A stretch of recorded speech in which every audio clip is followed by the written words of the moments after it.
Hello guys, welcome to my YouTube channel movie with Kaushik. आज मैं explain करने वाला हूँ 2022 में आया हुआ मूवी दृश्यम 2 को। इस मूवी का IMDb रेटिंग है 8.2 आउट ऑफ 10। मैं मूवी को एक्सप्लेन करने से पहले आप लोगों से कुछ कहना चाहता हूँ। मेरा इससे पहले एक चैनल था जो कल कुछ स्ट्राइक की वजह से डिलीट हो गया। यह वीडियो थोड़ा पुराना है तो थोड़ा वॉइस का प्रॉब्लम हो सकता है। अभी मुझे आप लोगों का सपोर्ट की बहुत ही जरूरत है। आप लोगों से एक ही रिक्वेस्ट है, प्लीज मेरा चैनल को सब्सक्राइब कर दो और मेरा पास रहो। चलो मूवी को करते हैं एक्सप्लेन।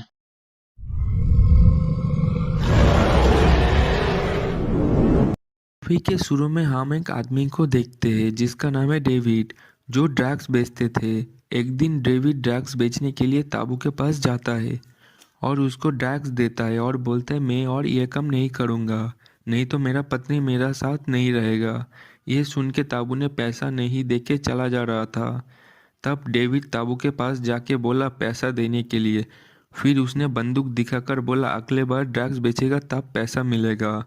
फिर डेविड गाड़ी से पैसा लेके भाग जा रहा था। तब ताबू से डेविड का लड़ाई शुरू हो गया था।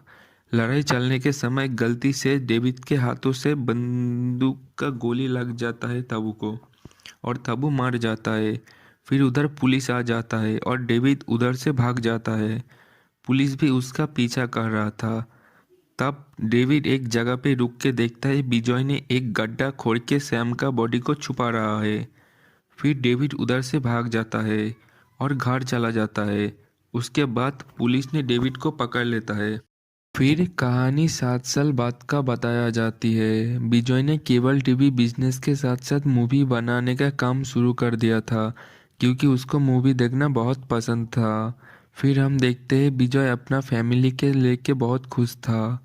बिजॉय का दो दो बेटी था। एक बेटी बोल रहा था पापा हमारा मूवी का शूटिंग शुरू कब होगा। उसने बोला जल्द ही शुरू होगा। एक दिन हम देखते हैं विजय का पड़ोसी में एक आदमी दारू पी के उसका बीवी को मार रहा था और दारू का पैसा चाह रहा था। तभी विजय और उसका पत्नी नंदिनी जाके रोकता है।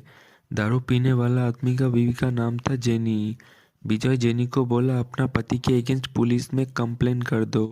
अब हम देखते हैं विजय से मिलने के लिए सैम का पिता आता है और बोलता है सैम का बॉडी कहाँ है, क्योंकि उसका अंतिम संस्कार करना है। सैम का पिता और माता लंदन में रहता है। हर साल सैम का बर्थडे पे इंडिया आता है और पूजा करता है। फिर विजय ने बोला दोबारा मुझसे मत मिलना। विजय ने फिल्म का प्रोड्यूसर से मिलता है जिसका नाम था मुराकाली। विजय ने एक कहानी लिखा था और उस कहानी से एक मूवी बनाया था, लेकिन मूवी का लास्ट एंडिंग विजय को पसंद नहीं था। नया आइडिया लेके मूवी का लास्ट एंडिंग के लिए मुराकाली से मिलने आया था। विजय और उसका पत्नी बातें कर रहा था। उसका पत्नी उसको बोल रहा था तुम तो मूवी के लिए पागल हो। सामने वाला जमीन बेच के थिएटर शुरू किया, मैंने कुछ नहीं कहा, लेकिन हमारा दो बेटियां हैं, उन दोनों के बारे में कुछ तो जिम्मेदारी है। फिर विजय बोलता है उनके लिए ही तो सब कर रहा हूँ। उसके बाद विजय और उसका पत्नी रोमांस करना शुरू कर देता है। हम देखते हैं डेविड जेल से छूट जाता है और सीधा अपना पत्नी और लड़के से मिलने के लिए घर जाता है। डेविड खाना खा रहा था तब उसका बेटा आया तो डेविड ने पूछा कौन से स्कूल में जाते हो। तब उसका पत्नी बोला तुम्हारा जेल जाने के बाद लोन रिपेमेंट देते देते घर बिक गया, स्कूल कैसे भेजूंगा। यह बात सुन के डेविड चला जाता है। अब हम देखते हैं सैम का घर में उसका आत्मा का शांति के लिए पूजा चल रहा था, लेकिन सैम का माँ को अभी भी शांति नहीं मिला था। विजय के ऊपर बहुत गुस्से में था और चाहती थी सैम को मारने के लिए विजय को सजा मिलना है। हम देखते हैं विजय अपना एक साथी के साथ पार्टी कर रहा था। उसका साथी मूवी में काम किया था। उसने विजय से पूछा अगर फिल्म का कहानी चोरी हो जाता तो क्या होगा। तब विजय बोला मैं अपना कहानी का कॉपीराइट ले चुका हूँ, हमारा कहानी कोई नहीं चुरा सकता। एक दिन विजय का पत्नी और जेनी एक साथ बातें कर रहा था और जेनी अपना दुख की बातें कर रहा था। इसका बाद विजय का बेटी का शादी का बातें हो रहा था। तब जेनी ने बोला सब लोग बोल रहा था अंजू और सैम का अफेयर चल रहा है, और ये बात सुन के विजय ने सैम को मार दिया था। ये सुन के नंदिनी को बहुत गुस्सा आ जाता है और वो उल्टा सीधा बोलने लगता है जो उसे बोलना नहीं था। फिर वो चुप हो गया था। आप अगले दिन पुलिस आ जाता है जिसे देख के विजय का फैमिली डर गया था और सोच रहा था पुलिस क्यों आया है। विजय ने सबको समझाता है और बोलता है शांत रहना। तभी पता चलता है पुलिस आया था क्योंकि जेनी का पति दारू पी के जेनी को मारता है, इसीलिए पुलिस आया था और जेनी ने कंप्लेन किया था। फिर वो पुलिस उधर से चली जाता है। जेनी का पति विजय से गुस्सा हो जाता है। 7 साल पहले हुआ उस कहानी का सपना देख के अंजू को अटैक आना शुरू हो गया था, जो कहानी के जरिए पहले भी एक बार अटैक हुआ था। आज पुलिस को देख के फिर से वो अटैक आ गया। डेविड एक चाय वाला दुकान में चाय पी रहा था और उस दुकान का मालिक को जाके बोलता है इधर कोई काम मिलेगा। तो मालिक बोलता है विजय से बात कर सकते हो, वो तुम्हें काम दे सकता है। तब डेविड और विजय का मुलाकात हो जाता है। डेविड को पता नहीं था वो पहले भी कभी विजय को देखा था। अब हम एक आदमी को देखते हैं जिसका नाम है तरुण और वो एक आईजी ऑफिसर है जिसने सैम का मर्डर केस को संभाल रहा था। और वो 7 साल से सस्पेंड हुआ पुलिस ऑफिसर को बुलाता है क्योंकि वो विजय के बारे में सही थी। उसके बाद मूवी का ट्विस्ट देखने के लिए मिलता है। इसके बाद हमको देखने मिलता है सैम का माँ मीरा देशमुख के बोलने पर सब कुछ हो रहा था। फिर हम देखते हैं जेनी और उसका पति पुलिस ऑफिसर है। इन दोनों विजय का पड़ोसी बनकर रहा था क्योंकि जानकारी इकट्ठा कर सके। जेनी और उसका पति ने विजय का घर में रिकॉर्डिंग लगा के रखा था क्योंकि सैम का केस का कुछ बातें होगा तो पता चल सके। इस प्लान आईजी ऑफिसर तरुण और सैम का माँ मीरा देशमुख का था। जेनी नंदिनी से बातें करने का समय हर बात रिकॉर्ड कर लेता है और पता चलता है सैम का बॉडी कहीं दूसरी जगह शिफ्ट किया है। फिर हम देखते हैं पुलिस ने फिर से छानबीन करना शुरू कर देता है लेकिन कुछ फ़ायदा नहीं होता। फिर हम देखते हैं आईजी ऑफिसर तरुण विजय के घर जाता है। घर में विजय का फैमिली घबरा जाता है।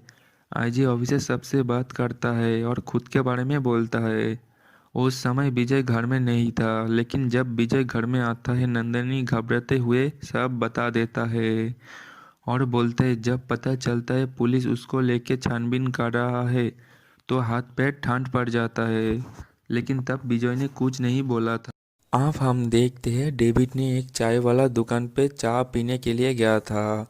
उधर कुछ आदमी का बातें सुन के पता चलता है विजय के ऊपर खून करने का केस चल रहा है।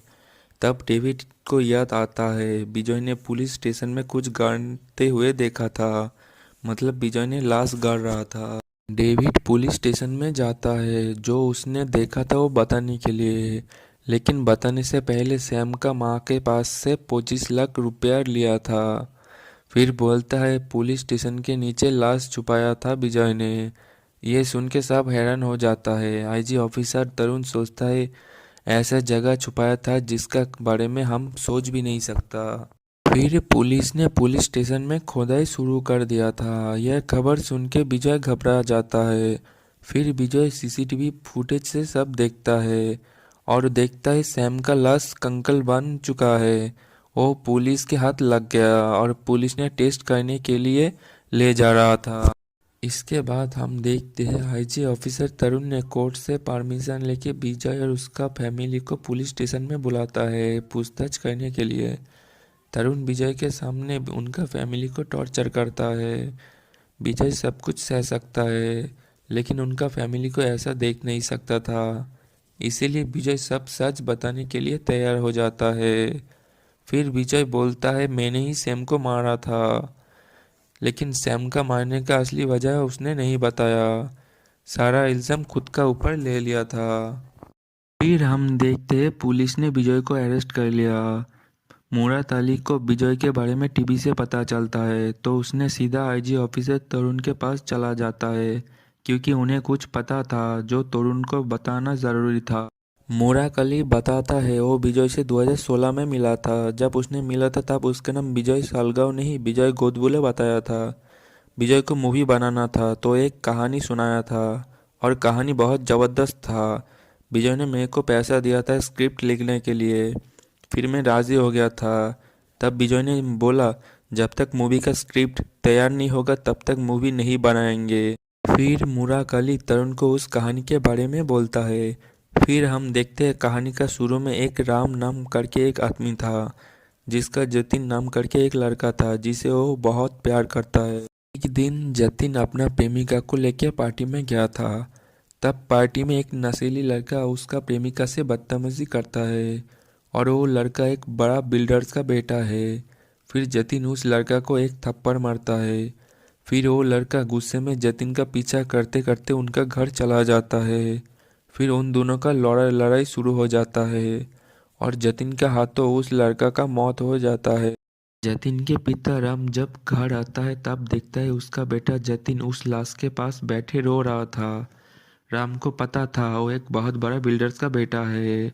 अगर उसने कुछ नहीं किया तो जतिन का लाइफ खत्म हो जाएगा।